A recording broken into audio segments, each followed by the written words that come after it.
दोस्तों नमस्कार, मेरा नाम है अनुतोष मजुमदार। आप सभी का बहुत बहुत स्वागत है मेरे चैनल अनुतोष द वॉइस में। आज की कहानी है प्रमोशन। ये कहानी नौकरी से ज़्यादा जिंदगी के असली मोल को दिखाती है। मुंबई की सुबह बाकियों से अलग होती है। सूरज जैसे ही अपने हाथ समंदर की ओर फैलाता है, लोकल ट्रेनें अपनी सांसें तेज कर देती हैं। हर स्टेशन पर हजारों लोग अपनी सपनों की दौड़ में शामिल हो जाते हैं। कुछ दौड़ में आगे होते हैं, कुछ पीछे, और कुछ बस इस उम्मीद में दौड़ रहे होते हैं कि एक दिन वो भी आगे आएंगे। इन्हीं चेहरों में एक चेहरा था राघव शर्मा का। राघव उम्र लगभग 36 साल, हमेशा समय का पाबंद, माथे पर हल्की सी लकीरें और आंखों में जिम्मेदारी का गहरा रंग। वह मुंबई की एक नामी बहुराष्ट्रीय कंपनी में असिस्टेंट मैनेजर के पद पर काम करता था। ऑफिस में उसका एक अलग ही सम्मान था। कोई नया जुड़ता तो उसे राघव से सीखने को कहा जाता। बॉस उसके काम पर आंख मूंद कर विश्वास करते और जूनियर भी उसे अपना आदर्श मानते। लेकिन राघव कभी भी घमंड नहीं करता। उसका चेहरा शांत रहता, न पेतुले शब्द, और हमेशा आंखों में एक चमक और मन में एक विश्वास कि इस बार उसका प्रमोशन पक्का है। राघव का घर वर्सोवा के एक 2 BHK अपार्टमेंट में था, छोटा सा लेकिन सजा सवरा। उसकी पत्नी संध्या एक समझदार और मधुर बोलने वाली गृहिणी थी, जिसने राघव की हर लड़ाई को चुपचाप अपने कंधे पर सहा था। और उसका 7 साल का बेटा आरव, जिज्ञासु, चुलबुला और पापा से बहुत जुड़ा हुआ। और ऊपर के कमरे में रहते थे राघव के माता पिता। पिताजी एक सेवानिवृत्त बैंक कर्मचारी थे और माँ एक धार्मिक और संयमित महिला। राघव सुबह ऑफिस निकलने से पहले अपने पिताजी से अखबार पर चर्चा करता, माँ का आशीर्वाद लेता, संध्या से चाय पीते पीते दिन भर की योजना बनाता और आरव को स्कूल बस तक छोड़ने जाता। एक आदर्श बेटा, पति और पिता था राघव। वो अप्रैल की तपती दोपहर थी। ऑफिस में सभी लोग अपने सिस्टम पर टकटकी लगाकर परफॉर्मेंस रिपोर्ट का इंतजार कर रहे थे। व्हाट्सएप ग्रुप पर भी एक ही बात चल रही थी, भाई कौन प्रमोट होगा आज। राघव के मन में हल्की सी बेचैनी थी, पर उसे यकीन था उसने सब कुछ किया था इस प्रोजेक्ट के लिए, और इस बार उसका नाम जरूर होगा। और जब लिस्ट आई, राघव ने आंखें बंद कर ली और एक लंबी सांस ली। जब फाइल खोला तो उसका नाम नहीं था। वो एक क्षण था जब पूरी दुनिया रुक गई। हर काम, हर देर रात तक की मेहनत, हर छोड़ा हुआ पारिवारिक पल, जैसे सब कुछ अचानक बेमानी लगने लगा। पास बैठे सहकर्मी ने कहा, क्या हुआ राघव भाई, नाम नहीं आया? राघव ने जबरदस्ती मुस्कुरा कर कहा, शायद इस बार नहीं यार। वो मुस्कुराया, पर उसकी आंखों में पहली बार पानी छलकने लगा था। वह काम निपटाकर देर रात तक घर पहुंचा। हाथ में मिठाई का डब्बा नहीं था। आरव दरवाजे पर दौड़ते हुए आया और कहा, पापा आज कौन सी मिठाई लाए हो? राघव ने सिर झुका कर कहा, आज नहीं बेटा, आज मन नहीं था। संध्या रसोई से बाहर आई। उसके चेहरे पर चिंता थी। क्या हुआ, इतने चुप क्यों? कुछ नहीं, थक गया हूँ थोड़ा, राघव ने कहा और सीधे बालकनी में जाकर बैठ गया। संध्या समझ चुकी थी कुछ गड़बड़ है। रात को जब सब खाना खाकर सो गए, तब उसने धीरे से पूछा, क्या हुआ, प्रमोशन नहीं हुआ? राघव की आंखें भर आई, पर उसने कुछ कहा नहीं। संध्या ने उसका हाथ थामा और कहा, तुम्हारी मेहनत बेकार नहीं जाएगी राघव। दिन बीतने लगे। राघव पहले जैसा बिल्कुल भी नहीं था। ऑफिस में उसका मन नहीं लगता। जो कभी सबसे पहले आता था, वो अब देर से आने लगा और सबसे चुप रहता।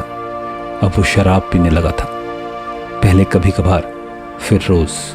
संध्या ने एक दिन लगभग डांटते हुए कहा, राघव ये क्या हाल बना रखा है?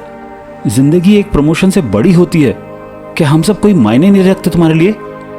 राघव चुप रहा। उसे अब अपने होने का कोई मतलब ही नहीं समझ में आ रहा था। उधर माता पिता भी शिकायत करने लगे, बेटा तू अब हमारे पास नहीं बैठता, बस ऑफिस ऑफिस ऑफिस। और अब तो तुम उदास भी रहने लगे हो, ऐसा क्यों कर रहे हो बेटा? राघव को कुछ भी समझ में नहीं आ रहा था। वो करे तो क्या करे। छोटी छोटी खुशियां, पारिवारिक पल, सब कुछ उसने दांव पे लगा दिया था पूरे साल, एक प्रमोशन के लिए, जो आखिरकार उसे नहीं मिला। एक रविवार की सुबह आरव दौड़ता हुआ आया, पापा सुनिए ना, इस बार हमारे स्कूल में पापा डे है, मैं आपके जैसा बनकर एक्ट करूंगा, आपको आना होगा, ओके? राघव ने सिर हिलाया, लेकिन उसके चेहरे पर कोई उत्साह नहीं था। संध्या ने कहा, कम से कम बेटे के लिए तो जाओ, कितने दिन से तैयारी की है उसने। तुम्हारे लिए। राघव ने कहा, ठीक है। अगले दिन राघव जब स्कूल पहुंचा तब तक मंच सज चुका था। बच्चे रंग बिरंगे कपड़ों में इधर उधर दौड़ रहे थे। स्कूल में पापा डे की हलचल अलग ही थी।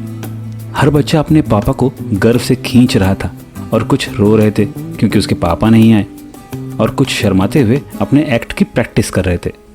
राघव एक कोने में खड़ा चुपचाप सब देख रहा था। उसके आसपास सब हंस खेल रहे थे, पर उसके अंदर एक शून्यता थी। मैं किस मुंह से आया हूं यहाँ?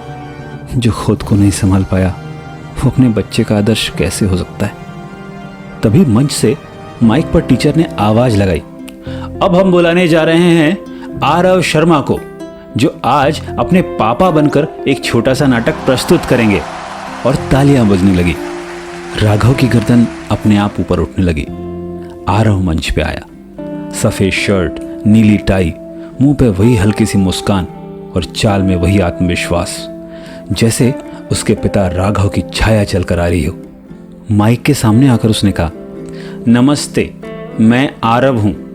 आज मैं बना हूं मेरे पापा राघव शर्मा। मेरे पापा सबसे अच्छे हैं। वो मेरे हीरो हैं, लेकिन सुपर हीरो नहीं, क्योंकि वो हर चीज सच में करके दिखाते हैं। जैसे फिर वो मंच के कोने पर गया, झुका और बस्ता उठाकर अपने पापा के अंदाज में कहा, सुबह 6 बज गए, उठो आरव, स्कूल जाना है, जल्दी ब्रश करो वरना लेट हो जाओगे। फिर उसने चश्मा लगाया, अखबार उठाया और झुके कंधे से चलने लगा।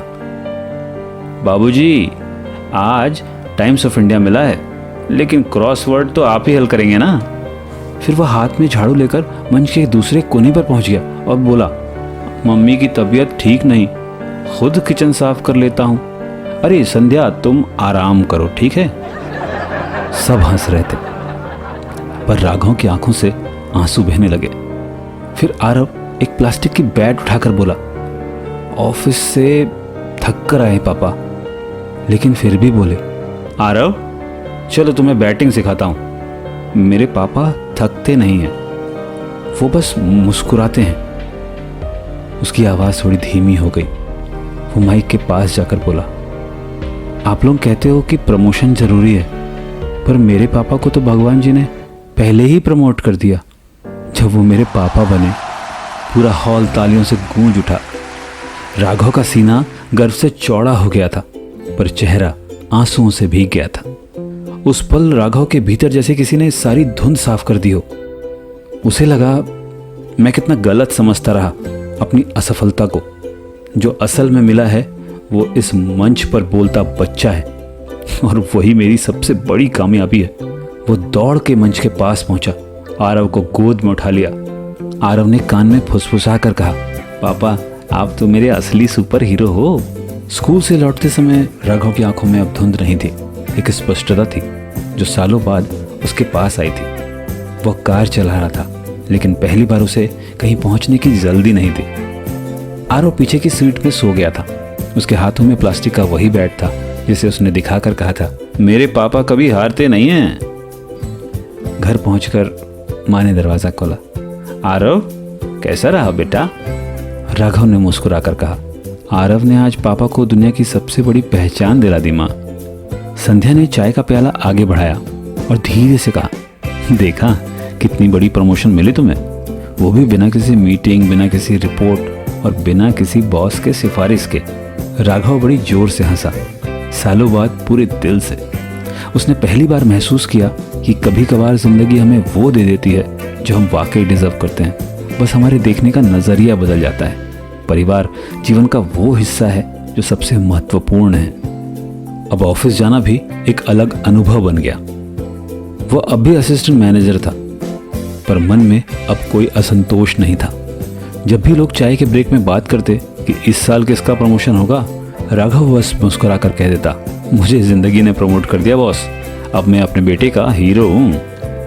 अब उसे कोई कॉरिडोर में पहचानता नहीं था, कोई कॉन्फ्रेंस रूम में ताली नहीं बजाता था, लेकिन हर सुबह जब उसका बेटा उसे देखकर चिल्लाता, गुड मॉर्निंग पापा, तो उसे लगता कि इससे बड़ा प्रमोशन कुछ हो सकता है क्या। दोस्तों, जिंदगी में बहुत सारे ऐसे पल आते हैं जब हमें चुनना होता है कि क्या हमारे लिए अच्छा है और क्या हमारे लिए बुरा। उस पल दिल पर हाथ रख के फैसला लेना चाहिए। बस इतनी सी थी ये कहानी।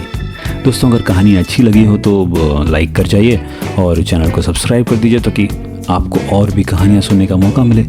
और अगर ये कहानी आपको किसी से रिलेटेबल लगे तो इसे उन तक पहुंचा दें, उन्हें शेयर कर दें।